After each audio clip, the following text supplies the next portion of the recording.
السلام علیکم ورحمۃ اللہ وبرکاتہ۔ دوستو، آج کی اس ویڈیو کے اندر ہم بات کرنے والے ہیں کہ خواب میں نبی کریم صلی اللہ علیہ وسلم کی زیارت کیسے نصیب ہوگی اور کون سا ایسا عمل ہے اور وظیفہ ہے جس کو اگر آپ کریں گے تو انشاءاللہ اللہ کے فضل و کرم سے آپ کو زیارت مصطفیٰ صلی اللہ علیہ وسلم نصیب ہوگی۔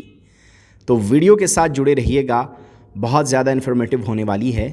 بہت سے لوگ بھی یہ سوال کرتے ہیں کہ کوئی وظیفہ یا کوئی عمل بتا دیں جس سے رسول اللہ صلی اللہ علیہ وسلم کی زیارت نصیب ہو۔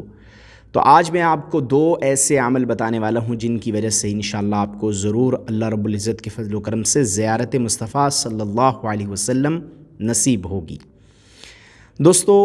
خواب میں نبی کریم صلی اللہ علیہ وسلم کی زیارت نصیب ہونا یہ انسان کے لیے بڑی خوش قسمتی کی بات ہے اور اللہ رب العزت کی ایک عظیم نعمت ہے۔ ہر انسان چاہتا ہے کہ اسے دیدار مصطفیٰ صلی اللہ علیہ وسلم ہو جائے، لیکن جتنا شوق جس شخص کے سینے میں ہوگا اور جتنی محبت نبی کریم صلی اللہ علیہ وسلم کی جس مومن کے سینے میں ہوگی، اتنا ہی جلد وہ دیدار مصطفیٰ صلی اللہ علیہ وسلم سے جو ہے وہ فیض یاب ہوگا اور اسے دیدار نصیب ہوگا۔ یہاں میں ایک بات بیان کرتا چلا جاؤں، نبی کریم صلی اللہ علیہ وسلم نے فضیلت بھی بیان کی بعد میں آنے والوں کے بارے میں کہ کچھ لوگ ایسے ہوں گے میرے بعد آنے والے جو اپنا گھر بار، اپنا مال سب کچھ لوٹا کر بھی میری زیارت کے لیے مشتاق ہوں گے، شوق رکھتے ہوں گے۔ تو آج بھی بہت سے ایسے لوگ ہیں جو اپنا گھر بار سب کچھ لوٹا کر نبی کریم صلی اللہ علیہ وسلم کی زیارت کے لیے اور ان کے روضہ اقدس پر حاضری کے لیے بے چین نظر آتے ہیں، اور بہت سے ایسے ہیں جو دیدار مصطفیٰ کے شوقین ہیں، تڑپ رکھتے ہیں۔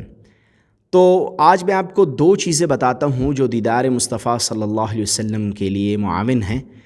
ان میں ایک چیز تو درود ابراہیمی کی کثرت کیجیے، یا کوئی بھی درود آپ جو پڑھتے ہیں اس کو کثرت سے پڑھنا شروع کر دیجیے۔ اتباع سنت کو تھام لیجیے، سنت عمل آپ کی زندگی میں نظر آنا چاہیے، کوئی کام سنت کے بغیر نہ ہو، اور نبی کریم صلی اللہ علیہ وسلم کی محبت، سچی محبت آپ کے سینے میں ہو، تڑپ آپ کے سینے میں ہو۔ تو یہ چیزیں آپ کو دیدار مصطفیٰ صلی اللہ علیہ وسلم میں معاون ثابت ہوگی،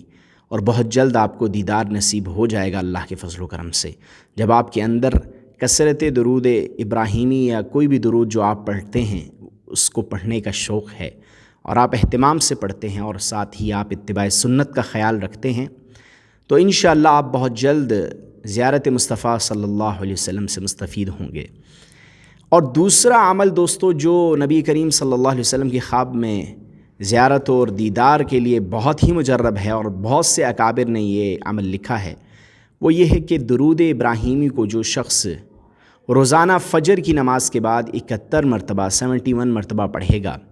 انشاءاللہ العزیز بہت جلد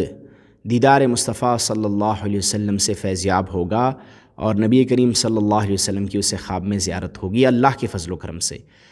تو جو شخص تڑپ رکھتا ہے، سچی طلب رکھتا ہے، نبی کریم صلی اللہ علیہ وسلم کی سنتوں پر عمل پیرا ہوتا ہے، تو اللہ رب العزت اس کو بہت جلد اپنے پیارے حبیب سرکار دو عالم صلی اللہ علیہ وسلم کی خواب میں زیارت نصیب فرماتے ہیں۔ تو جو مومن بھی تڑپ رکھتا ہے، جو مسلمان تڑپ رکھتا ہے، وہ یہ 2 عمل آج ہی سے کرنا شروع کرے، انشاءاللہ بہت جلد رسول اللہ صلی اللہ علیہ وسلم کی خواب میں اللہ زیارت نصیب فرمائیں گے۔ اور ہر مومن کی خواہش ہوتی ہے، اس لیے درود پاک کسی سے چھوٹنے نہ پائے اور اس کو کثرت سے پڑھتے رہیے۔ انشاءاللہ ایک دن ضرور آئے گا جس دن اللہ رب العزت آپ کو زیارت سے مستفید فرمائیں گے۔ اور یاد رکھے، بعض لوگوں کو خواب میں زیارت نہیں بھی ہوتی تو اس سے وہ غمزدہ نہ ہوں، اور ہم جیسے گنہگار سیاہکار لوگ تو اس بات سے بھی ڈرتے ہیں کہ خواب میں رسول اللہ صلی اللہ علیہ وسلم کی زیارت کیسے کریں جب ہمارے اعمال اتنے برے ہیں، سیاہکاریاں ہیں۔ تو ہم تو ڈرتے ڈرتے روضہ اقدس پر بھی جاتے ہیں، اور بہت سے لوگ ایسے ہیں، بہت سے بزرگوں کے واقعات ملتے ہیں کہ وہ روضہ اقدس پر بھی ڈرتے ڈرتے جاتے تھے، اور اس چیز کا ان کے دل میں جو ہے وہ ڈر ہوتا تھا کہ ہم گناہوں میں لتھڑے ہوئے اور گناہوں بھری زندگی گزار کر یہاں روضہ رسول پر حاضر ہو گئے ہیں۔ تو وہ ادب کا اس قدر خیال کرتے تھے کہ وہ ڈرتے تھے کہ نبی کریم صلی اللہ علیہ وسلم کے روضے پر کیسے حاضری ہوگی۔ تو خیر، یہ عمل ایسا ہے جو میں نے آج کی ویڈیو میں آپ کو بتایا کہ اگر اس کو پابندی سے کوئی بھی مومن کر لے گا تو انشاءاللہ مستفید ہوگا، اللہ اسے دیدار نصیب فرمائیں گے۔ تو ویڈیو پسند آئی ہے تو اس کو لائک کر دیں، چینل پر نئے ہیں تو چینل کو سبسکرائب کر دیں۔ ملتے ہیں اس طرح کی ایک اور انفارمیٹیو ویڈیو کے اندر۔ اللہ حافظ۔